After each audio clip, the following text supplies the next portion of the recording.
Hello, welcome guys. आज हम लोग क्लास 10th का चैप्टर नंबर 2 करने वाले हैं इकोनॉमिक्स का। ठीक है। And the name of the chapter is sector of Indian economy. तो इंडियन इकोनॉमी के जितने भी सेक्टर्स होते हैं हम उनको पढ़ने वाले हैं। वैसे आप लोगों ने जनरली 3 सेक्टर ऑफ इकोनॉमी सुना होगा, primary sector, secondary sector, tertiary sector. But आज हम लोग और भी जो क्लासिफिकेशन है उसको समझने वाले हैं। ठीक है। सबसे पहले हम देखेंगे व्हाट इज सेक्टर। तो division of economic activity on the basis of nature, जो उनके नेचर्स के अकॉर्डिंग होता है ना, हम उसको क्लासिफिकेशन करते हैं, उसको कैटेगराइज करते हैं बेसिकली। ठीक है। अब पहला होता है नेचर ऑफ एक्टिविटीज के अकॉर्डिंग, दूसरा होता है वर्किंग पैटर्न के अकॉर्डिंग, और तीसरा होता है ओनरशिप के अकॉर्डिंग। ठीक है। तो हम इसी चीज़ को समझने वाले हैं। तो जो फर्स्ट है हमारा कि नेचर ऑफ एक्टिविटी के अकॉर्डिंग, तो पहले हम वो समझेंगे। तो सबसे पहले अगर हम बात करें on the basis of activity, ठीक है, तो इसमें क्या हो जाएगा, प्राइमरी सेक्टर आ जाएगा, सेकेंडरी सेक्टर आ जाएगा, टर्शरी आ जाएगा, और इसे सर्विस सेक्टर भी बोलते हैं, क्वाटरनरी सेक्टर आ जाएगा, एंड देन क्वीनरी सेक्टर आ जाएगा। ठीक है।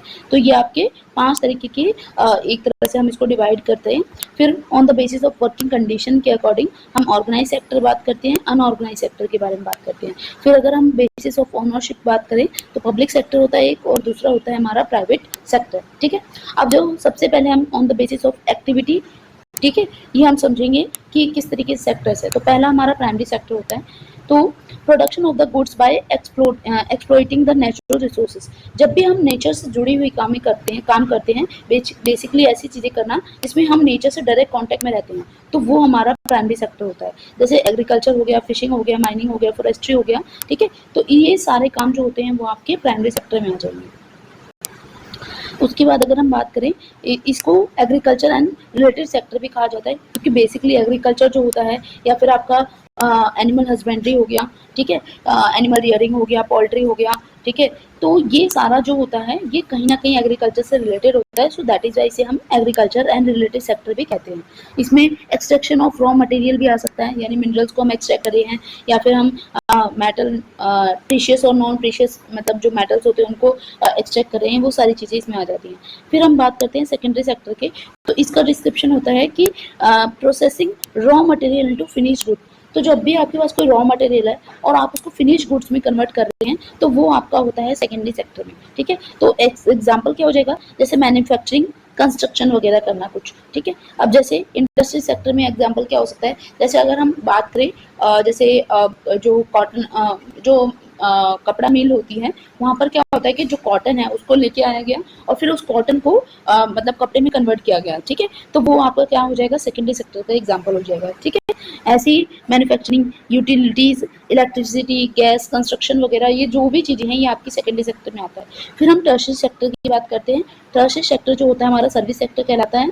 ठीक है। और इसमें प्राइमरी सेकेंडरी सेक्टर को सर्विस प्रोवाइड करने वाले रिलेटेड काम आता है, जैसे बैंकिंग हो गया, ई कॉमर्स हो गया, ट्रांसपोर्ट हो गया, एजुकेशन हो गया, हेल्थ केयर हो गया, ये सारा का सारा आपका टर्शियरी सेक्टर होता है, और इसे सर्विस सेक्टर भी कहते हैं। अब अगर हम इसको देखें तो जो टर्शियरी सेक्टर में आ जाएगा रिटेल, ठीक है, रिटेल सर्विसेज हो गया, ठीक है, फाइनेंशियल सर्विसेज हो गया, कम्युनिकेशन हो गया, हॉस्पिटैलिटी एंड लेजर एक्टिविटी हो गया। हॉस्पिटैलिटी होता है बेसिकली जैसे टूरिज्म इंडस्ट्री होते हैं, जैसे होटल्स वगैरह, ठीक है, वो हो जाता है। रियल एस्टेट हो गया, इंफॉर्मेशन टेक्नोलॉजी, ये सारा आपका टर्शियरी सेक्टर में आ जाएगा।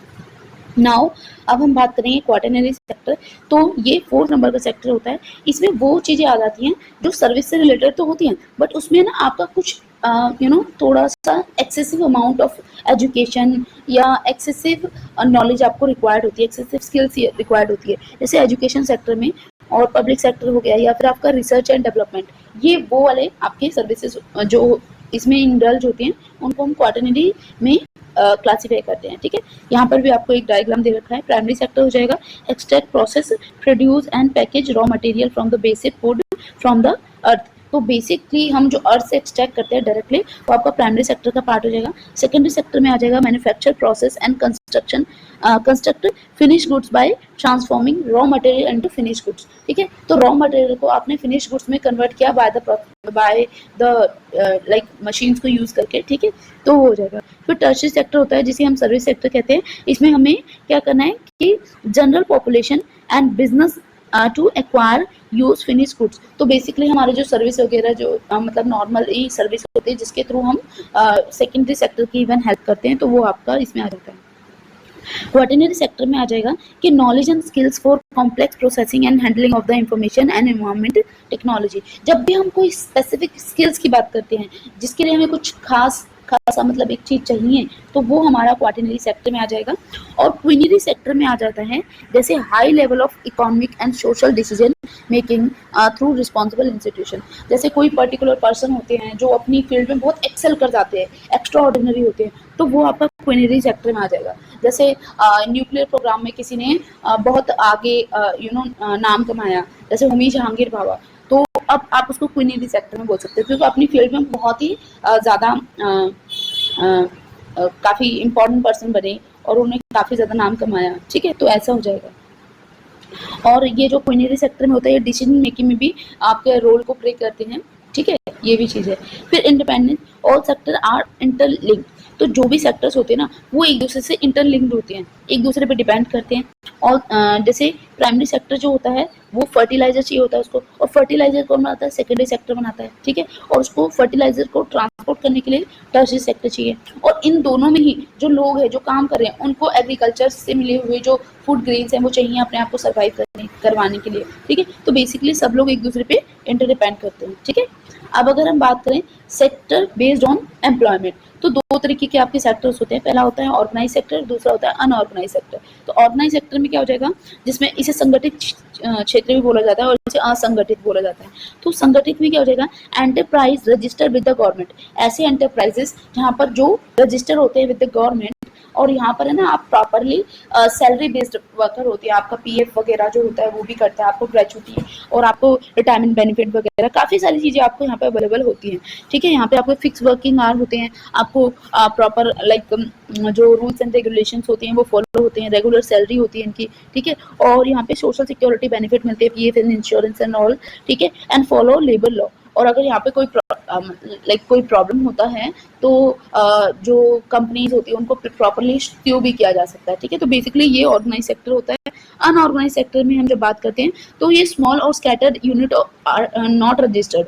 तो ये बेसिकली कोई कॉटेज इंडस्ट्री कह सकते हैं, जैसे कुटीर उद्योग हिंदी में कहा जाता है। बेसिकली कोई घर में ही कोई छोटी मोटी कंपनी लगा दी है, ठीक है, और जिसमें 3 से 4 लोग काम कर रहे हैं मिलजुल के, तो वो अनऑर्गेनाइज सेक्टर हो जाएगा। या फिर कोई लेबर पर्सन कहीं पे मेजनरी या फिर लेबर वर्क कर रहा है, ठीक है, तो वो भी आपका अनऑर्गेनाइज सेक्टर में आ जाएगा, असंगठित क्षेत्र में आ जाएगा। और यहाँ पर आपको सोचिए ये अनऑर्गेनाइज सेक्टर है, तो एज सच कोई ये यहाँ पर गवर्नमेंट के साथ ये रजिस्टर्ड नहीं होते हैं, तो प्रॉपरली यहाँ पे नो जॉब सिक्योरिटी होता है, मतलब कभी भी इनको फायर किया जा सकता है जो पर्सन है उसको। ठीक है, और लो वेजेस होती है, यहाँ पर जनरली आपको सैलरी नहीं मिलती है, रेदर आपको वेजेस दिया जाता है। ठीक है, जो डेली बेसिस पे हो सकता है या आपको वीकली बेसिस पे हो सकता है या फिर समटाइम मंथली बेसिस पे भी हो सकता है, पर इतनी ज़्यादा प्रॉपरली फिक्स चीज़ें नहीं होती यहाँ पे। और यहाँ पर आपको कोई भी ग्रेचुटी, पीएफ, इंश्योरेंस, ठीक है, ये सारी बेनिफिट्स आपको यहाँ पे नहीं मिलते हैं। और पुअर वर्किंग कंडीशन होती है जनरली, और प्रॉपर वेंटिलेशन नहीं होता है, और आपको प्रॉपर सर्विसेज वगैरह वहाँ पे प्रोवाइड नहीं करी जाती है, तो वो आपका अनऑर्गेनाइज सेक्टर होता है। फिर सेक्टर बेस्ड ऑन ऑनरशिप अगर हम बात करेंगे तो पहला होता है पब्लिक सेक्टर। ठीक है, तो इसमें क्या हो जाता है, owned and operated by the government. ऐसा सेक्टर जिसको गवर्नमेंट ओन करती है और उसको ऑपरेट भी करती है। ठीक है, तो इसका मोटिव क्या होता है, अब क्योंकि गवर्नमेंट का जो मेन मोटिव होता है वो प्रॉफिट अर्न करना नहीं होता, बल्कि वेलफेयर ऑफ द पीपल होता है, वेलफेयर ऑफ द सोसाइटी होता है। ठीक है, तो इसलिए इनका नॉन प्रॉफिट ये मतलब एक तरह से ऑर्गेनाइजेशन होती है। और इसमें आप एग्जांपल ले सकते हैं इंडियन रेलवे एंड ओएनजीसी। मतलब इनका मेन मोटिव प्रॉफिट नहीं होता है, इट डजंट मीन कि प्रॉफिट अर्न नहीं करते हैं, बट एज सच इनका मेन मोटिव प्रॉफिट अर्न करना नहीं है, रेदर सोशल वेलफेयर करना है, लोगों को जितनी भी बेसिक नेसेसिटी है उनको प्रोवाइड करना है, ये सारा चीज़ें हो जाता है। फिर प्राइवेट सेक्टर की अगर हम बात करेंगे तो owned by individual and companies. अगर कोई पर्सन इंडिविजुअली किसी चीज़ को ओन करता है वो आपका प्राइवेट सेक्टर हो जाता है। ठीक है, या फिर कोई कंपनीज होती हैं जो प्राइवेटली ओन्ड होती हैं, वो इसको ओन करती हैं। ठीक है, इसमें इनका मेन मोटिव क्या होता है, प्रॉफिट कमाना होता है। ठीक है, और जैसे रिलायंस इंडस्ट्री हो गया, टाटा मोटर्स हो गया, या फिर आपका आदित्य बिरला ग्रुप हो गया, ठीक है, ये सारे आपके प्राइवेट सेक्टर के एग्जाम्पल हो जाएंगे। अच्छा, यहाँ पे एक और आप समझ सकते हो जिसे हम सेमी प्राइवेट या फिर हम ऐसा सेक्टर बोल सकते हैं मिक्स सेक्टर, यहाँ पर गवर्नमेंट और प्राइवेट इंस्टीट्यूशंस मिलकर कोई काम करते हैं जॉइंट वेंचर की तरह। ठीक है, तो वो आपका मिक्स सेक्टर हो सकता है जिसमें प्राइवेट और पब्लिक सेक्टर दोनों मिलकर काम कर रहे होते हैं। ठीक है, अब हम करेंगे contribution to the economy. Tertiary sector now contribute larger share to the GDP. अच्छा, एक चीज़ यहाँ पे समझने वाली है कि हमारे जो जीडीपी में है ना, उसमें अगर हम लोगों की एम्प्लॉयड की बात करें तो ज़्यादातर लोग आज भी स्टिल इंडिया में मोर देन 50% जो लोग हैं वो एग्रीकल्चर एंड अलाइड एक्टिविटी में इंडल्ज है। बट स्टिल हमारा जो आज के टाइम में हमारा इनकम होता है, हमारा जो जीडीपी होता है कंट्री का, उसमें ओवरऑल जो अगर हम देखें तो उसमें आपको देखने के लिए मिलेगा कि जीडीपी में ज़्यादा कंट्रीब्यूशन टर्शियरी सेक्टर यानी सर्विस सेक्टर करता है। ठीक है, प्राइमरी जो सेक्टर है वो स्टिल एम्प्लॉय करता है सबसे ज़्यादा नंबर ऑफ पीपल को। ठीक है, अब प्रॉब्लम ऑफ अंडर एम्प्लॉयमेंट। तो अंडर एम्प्लॉयमेंट क्या होता है? अंडर एम्प्लॉयमेंट एक ऐसी कंडीशन होती है जब जितने पीपल जरूरत होती है, जितने लोगों को काम की जरूरत होती है और उन लोगों को काम प्रॉपर तरीके से नहीं मिल पाता, तो उसे हम अंडर एम्प्लॉयड कहते हैं। ठीक है, तो या फिर कम एम्प्लॉयड एक तरह से लोग। ठीक है, जैसे अगर 5 लोगों को काम की जरूरत है और उसमें सिर्फ 2 लोगों को काम मिल पा रहा है, तो वहां पर ये 3 लोग हो जाएंगे बेसिकली, वो आपके अनएम्प्लॉयड हो जाएंगे। अब डिस्गस्ट अनएम्प्लॉयमेंट की अगर हम बात करें, इसे प्रच्छन्न बेरोजगारी भी कहा जाता है। इसमें क्या होता है कि ये ना एक हिडन अनएम्प्लॉयमेंट होती है। इसका एग्जाम्पल समझिए, जैसे अगर एक फार्म है, किसी एक पर्सन का, एक फार्मर है, उनका एक फार्म है और वो वहां पर उनकी फैमिली में टोटल 5 मेंबर है। ठीक है, और जो उनका फार्म है वो काफी छोटा है, जिसमें सिर्फ 3 लोग मिलकर उस फार्म को हैंडल कर सकते हैं, सारे कामों को देख सकते हैं, और 2 लोग विदाउट एनी रीजन, मतलब उनको कोई प्रॉपर जरूरत भी नहीं है, और अगर वो वहां से हट भी जाएं तो उनको ऐसा कितना फर्क नहीं पड़ेगा फार्म की एक्टिविटीज में, वो लोग वहां पर लगे हुए हैं। तो वो 2 लोग जो होंगे ना, वो इस केस में क्या होंगे? डिस्गस्ट अनएम्प्लॉयमेंट को शो करेंगे। मतलब उन दोनों के हटने से भी उनका जो मार्जिनल आउटपुट है वो ऐसा कुछ नहीं निकलने वाला है, तो वो आपका होता है डिस्गस्ट अनएम्प्लॉयमेंट। अब हम क्या स्टेप्स ले सकते हैं जिससे हम मोर एम्प्लॉयमेंट क्रिएट कर सके, बेसिकली हम एम्प्लॉयमेंट को बढ़ा सके। तो क्या हो जाएगा? Improve irrigation facilities. अगर हम इरिगेशन फैसिलिटीज को इम्प्रूव करते हैं तो उससे क्या होगा? एग्रीकल्चर आउटपुट हमारा इनहेंस होगा, और हमारा एक तरह से आउटपुट इनहेंस होने से हमारे फर्दर जो आगे सेक्टर्स हैं उनमें भी इम्प्रूवमेंट होगा। ठीक है, फिर हमारा क्या हो जाएगा कि provide credit and marketing facilities. तो जैसे क्रेडिट फैसिलिटीज होती हैं, बेसिकली आपको प्रॉपर जो प्रॉपर रेट्स होती हैं उन पर आपको लोन प्रोवाइड करना, सो दैट कि आप अपने जो एक प्रॉपर अमाउंट लेकर अपने फील्ड में या अपनी इंटरप्राइज में उसको लगा सको। ठीक है, तो वो हो जाएगा। एंड मार्केटिंग फैसिलिटीज आपको प्रोवाइड करना, सो दैट कि आपने जो आउटपुट क्रिएट किया है, ठीक है, वहाँ उसको सेल कर सको, और वो भी सही जो प्राइसेस होते हैं उन पर। ठीक है, अब हमें develop industries and rural area. अब ज़्यादातर क्या होता है ना कि कॉन्सेंट्रेटेड इंडस्ट्रीज होती हैं, किसी पर्टिकुलर प्लेस पर ही होती हैं। जैसे अगर हम देखें, नोएडा में आपको इंडस्ट्री मिल जाएगी, या फिर आपको कुछ एक प्रॉपर इंडस्ट्रियलाइज एरियाज होते हैं वहाँ पर मिल जाएगी। लेकिन अगर हम इंडस्ट्रीज को रूरल एरिया में पहुँचा दें, जैसे अगर मान लीजिए ज़्यादातर लोग जो माइग्रेट करते हैं बिहार से करके दिल्ली या बड़े बड़े शहरों की तरफ जाते हैं, अगर वहाँ पर इंडस्ट्रीज होगी रूरल एरिया में, तो वो लोग वहाँ से अपने घरों से माइग्रेट होने के लिए मजबूर नहीं होंगे। ठीक है, तो इससे वहाँ पर मोर एम्प्लॉयमेंट क्रिएट कर सकते हैं हम लोग। ठीक है, and promote services in village like transport and health care system, हम वहाँ पर भी अच्छा एक पुख्ता टाइप हम कर सकते हैं। ठीक है, अब government role in employment generation. तो गवर्नमेंट के एक प्रोग्राम है जिसे नरेगा बोला जाता है। इसमें क्या होता है कि नेशनल रूरल एम्प्लॉयमेंट गारंटी एक तरह की स्कीम टाइप है। तो इसमें क्या होता है कि 100 डेज का 100 डेज का वेज एम्प्लॉयमेंट मिलता है वो लोगों को। गांव के जो ये है ना अनस्किल्ड लेबर्ड वर्क होते हैं, जैसे कई गांव में कोई सड़क वगैरह बन रही है, तो उसको बनाने के लिए जो लोगों की रिक्वायरमेंट होती है, वो आपके जो लोग होते हैं वहाँ के, मतलब अनस्किल्ड पर्सन होते हैं, वो अपने आप को रजिस्टर करा सकते हैं, और जब भी ऐसी कोई ज़रूरत होती है तो उनको प्रॉपर काम दिया जाता है। 100 डेज का उनको एटलीस्ट मतलब मिनिमम उनका एम्प्लॉयमेंट होता है। और अगर इतना गवर्नमेंट नहीं प्रोवाइड कर पाती है तो उनको एक अनएम्प्लॉयमेंट अलाउंस दिया जाता है, जिसे हम बेरोजगारी भत्ता कहते हैं।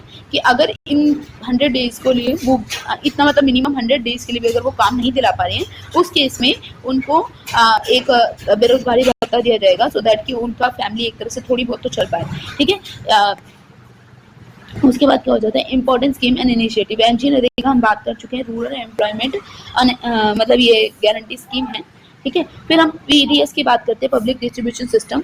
इसमें क्या होता है, गवर्नमेंट जो होते हैं फेयर राशन शॉप्स होती है, बेसिकली ऐसी राशन शॉप जहाँ पर है ना गवर्नमेंट बहुत ही मिनिमल प्राइस पर जो समाज के बिलो पॉवर्टी लाइन है या जो वैसे भी पॉवर्टी लाइन पे हैं, जो लोग गरीब लोग हैं, उन लोगों को फ्री ऑफ कॉस्ट और 2 और 3 रुपीज़ पर केजी के हिसाब से उनको राशन प्रोवाइड करती है, सो दैट कि उनको बेसिक जो फूड की नीड है वो पूरी कर सके, ठीक है। फिर कुछ सेल्फ हेल्प ग्रुप होते हैं जो मतलब आपस में ना कुछ लोग मिलकर एक सेल्फ हेल्प ग्रुप बना लेते हैं, स्वयं सहायता समूह। जैसे इसका आप समझिए, जैसे अगर एक पर्सन को कोई रिक्वायरमेंट है, सपोज उसको 1 लाख की नीड है, ठीक है, और दूसरा पर्सन है जिसके पास से जैसे हम फर्स्ट पर्सन की बात करें, उसको 1 लाख की नीड है पर उसके पास सिर्फ 50,000 है। दूसरा बी पर्सन है जिसके पास 20,000 है पर उसको अभी कोई नीड नहीं है। फिर तीसरा एक पर्सन है जिसके 30,000 है, उसको कोई नीड नहीं है। तो अगर जो सेल्फ हेल्प ग्रुप होगा ना, उसमें क्या होगा, वो तीनों मिलकर एक सेल्फ हेल्प ग्रुप बना लेंगे, जिसमें वो तीनों मिलकर ऐसा एक सिस्टम बना लेते हैं जिसमें वो तीनों एक दूसरे की हेल्प करते हैं। तो जैसे अभी एक को जरूरत पड़ रही है 1 लाख रुपीज़ की, तो जो 1 लाख रुपीज़ होगा ना, वो तीनों मिलकर दे देंगे। और फिर जब 1 लाख रुपीज़ की उसका रिक्वायरमेंट जो है वो पूरी हो जाएगी, और उसके बाद वो उस 1 लाख को वापस से डिपॉजिट कर देगा। वो एक कंबाइंड बैंक अकाउंट खुलवा सकते हैं। और फिर उसके बाद क्या होगा, सपोज करो इन फ्यूचर बी को से 50,000 की ज़रूरत पड़ती है, तो वो भी उसमें से निकाल कर अपना यूज़ कर पाएगा। तो वो एक दूसरे की हेल्प करके अपने आप को मतलब सही से करते हैं। तो इससे भी क्या होता है, ये एक इनिशिएटिव है जिससे हम लाइक मोर एक जस्ट सोसाइटी का एक तरह से हम फॉर्मेशन कर सकते हैं, ठीक है। अब हम की टर्म्स देख लेते हैं। तो पहला होता है हमारा जीडीपी, जिसे हम बोलते हैं ग्रॉस डोमेस्टिक प्रोडक्ट, यानी सकल घरेलू उत्पाद। इसमें क्या होता है, ऑल फाइनल गुड्स, यहाँ पे ध्यान रखना है फाइनल, ठीक है। तो all final goods and services produce in a country, जो भी एक साल में एक कंट्री में जितने भी गुड्स एंड सर्विसेज को प्रोड्यूस किया गया है, उसका फाइनल जो मतलब फाइनली प्रोड्यूस किया गया है, उसकी हम जब वैल्यू को कैलकुलेट करते हैं तो वो हमारा जीडीपी होता है। अच्छा, इसमें ना इंटरमीडिएट गुड्स जो होते हैं, जिसे हम मध्यवर्ती वस्तुएं कह सकते हैं, उनको इंक्लूड नहीं किया जाता है, ठीक है। जैसे अगर समझने वाली बात है, अगर मान लीजिए एक फार्मर है, उसने क्या किया, से ये हाइपोथेटिकल एग्जांपल है, ठीक है, समझने के लिए। अगर एक फार्मर है, उसने आपका 100 रुपीज़ के राइस को बनाया, ठीक है, मतलब अपने फील्ड में ग्रो किया। उसके बाद क्या हुआ कि एक पर्सन आया, ये ए फार्मर है, बी एक पर्सन है, सी एक पर्सन है, ठीक है। अब इससे एक पर्सन ने खरीद लिया इसको से मतलब इसको 100 रुपीज़, और इसने 120 में खरीद लिया इससे। उसके बाद इसने क्या किया, इससे ब्रेड बना लिया, ठीक है।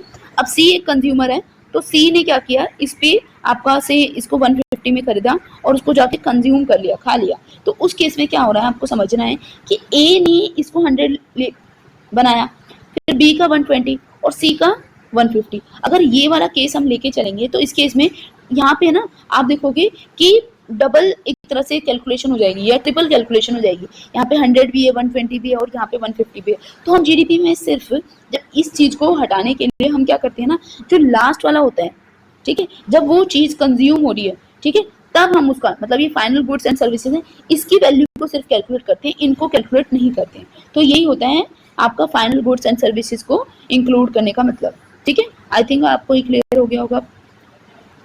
उसके बाद ऑर्गेनाइज सेक्टर जो होते हैं, ये रजिस्टर्ड एंटरप्राइज होते हैं, जो गवर्नमेंट के अंदर रजिस्टर्ड होते हैं। लाइक कंपनीज एक्ट होता है 1956 का या 2013 का, उसके अकॉर्डिंग ये रजिस्टर्ड होते हैं, या अदर फर्दर कोई भी आपके एक्ट हो सकते हैं, उनके अकॉर्डिंग ये रजिस्टर्ड होते हैं। अनऑर्गेनाइज सेक्टर वो सेक्टर्स होते हैं जो रजिस्टर नहीं होते हैं, इनफॉर्मल जॉब्स प्रोवाइड करते हैं, मिनियल से जॉब प्रोवाइड करते हैं, ठीक है। उसके बाद पब्लिक सेक्टर जो होते हैं वो गवर्नमेंट की ऑनरशिप वाले सेक्टर्स होते हैं, जो गवर्नमेंट मतलब एक तरह से आपको गवर्नमेंट के कंट्रोल में होते हैं। और प्राइवेट सेक्टर वो होते हैं जो इंडिविजुअल या किसी कंपनी के कंट्रोल में होते हैं, ठीक है। Thank you.